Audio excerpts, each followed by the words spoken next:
You're watching America Trends. I'm Mary Burke Godwin, and I'm very excited to meet this next guest. I think I need her in my life just by the name of her title, the Mind Performance Coach. Ooh. Right? What?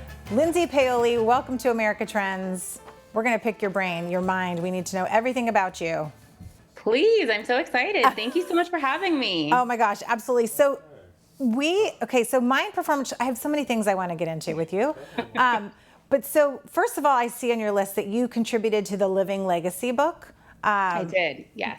And because Rebecca Cafiero, she had something to do with that book as well, helped coordinate all the authors, right? Because it's a compilation book.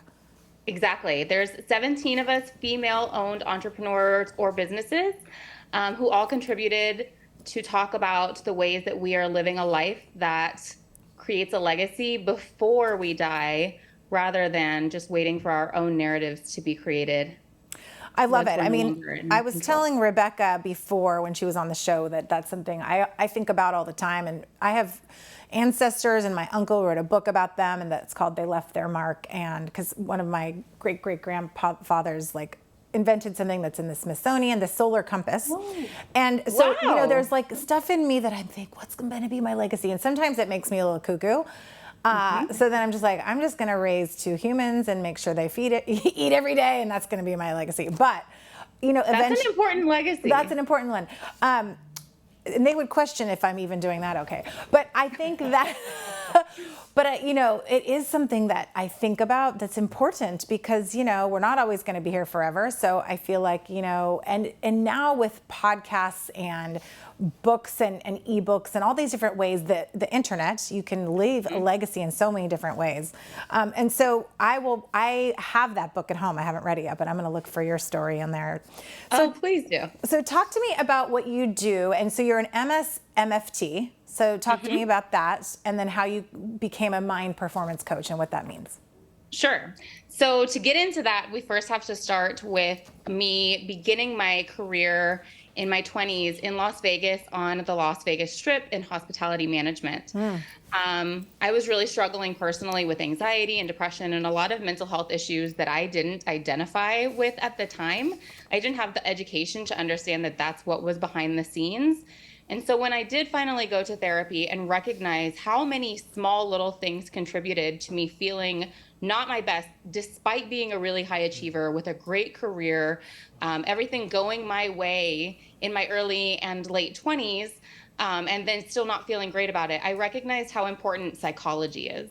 So I went on to quit that career completely and go into the mental health field. And so the MSMFT is a Master of Science in Marriage and Family Therapy, which is kind of a misnomer because it implies that I only work with couples or with their families, but it really is about understanding the systems and how systems contribute to our mental health and vice versa, how we can contribute to systems and make positive or negative impact just by the way that we are. So having worked in as a private licensed therapist for a short period of time throughout the pandemic, I decided that the mental health industry has a lot to be desired for actually helping people. Just the structure of it is not as helpful as I think that it could be. We're really, truly facing a mental health crisis at this point. Absolutely. And to me, prevention is so much more important. And having worked in the corporate world and seen myself how I was suffering from a lot of mental health issues, and there was a lot of great trainings to teach me to be great at my job in luxury hospitality, but not to manage my own personal stress or navigate relationships or understand myself in order to be a better employee and a better person. So that has become my goal as the mind performance coach. I love that. To help companies to improve by improving their people. I love that so much. And it comes up on the show quite a bit. It comes up in the topic of the business world. We have a sports announcer that comes on the show and we talk sports, and it always comes up in sports world. It comes up with celebrities. We just saw Twitch recently committing suicide, and when you see on the outside what we think as the perfect world, he had all the things, the boxes checked. There was clearly something going on underneath that. And, having that space at your work, because a lot of people spend at least half of their life at the workplace, right? Working. Exactly. And that it can cause a lot of stressors. So talk to me about how, how you segue into that. Do you work with companies and kind of go in and work one-on-one with the employees? I do. So a lot of companies are becoming a lot more aware that mental health is an issue, and I'm glad that you brought up Twitch, because he's a perfect example of how mental health can manifest and be really well hidden. The highest of performers and the greatest perfectionists tend to have a lot of these issues brewing under the surface and not have the skills or education to recognize that this is even at play. So when I come into a company, I'm helping even the corporate leaders to recognize this is happening here, whether you see it or not. And providing just mental health benefits is not doing enough. We know that 85% of employees will rate their job as one of the highest stressors in their life, but not all of them have access to mental health benefits, and even fewer are utilizing mental health benefits. The average wait time for a therapist currently is about 6 weeks. Wow. And then you have to decide that you like the therapist, right, and that it feels like a great fit. So going in to do preventative training across the board is helping companies to bypass a lot of these hidden issues that they don't see until it's unfortunately too late. God, I have so many questions for you. So talk about a couple quick ways that it says the mind fundamentals, ways to optimize mental health in the workplace. Yes. So I have 7 quick habits that everybody can practice every single day that is going to improve your mental health. And these are not what people think that they are. They're the easiest habits. So of the 7, I'll share my favorite 4, and then encourage you to go to my website to check out the rest. But we have movement. Good bait there. That's good.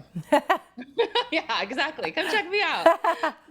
And it's an acronym. I'm a military brat, so acronyms are life, and it keeps it simple to practice daily.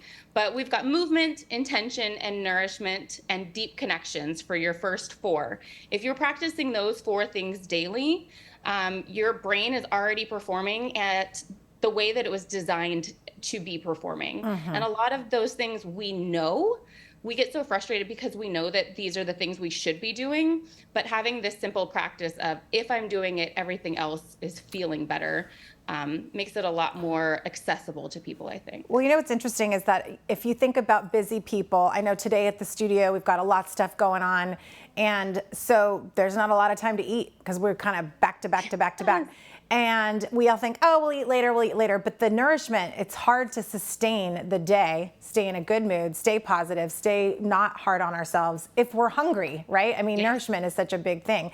And the first one was, what was it, the M? Movement. Movement, oh yes. I finally started getting to a habit of doing movement every day, and it definitely changes my mindset all the way around. Well, you know what? We are running out of time, Lindsey, and you are just amazing. And I hope that we'd love to have you back again next year. I'd love to. But we can find you at Lindsey Paoli. Did I say that right? Paoli? Yeah. Okay. Yep. LindseyPaoli.com or on Instagram or LinkedIn, Lindsey_Paoli. And everyone should go check out your 7 habits of mental health in the workplace. Thank you so much for being here. And everyone else at home. Thank you so much for tuning in to America Trends. We'll be right back right after this quick break.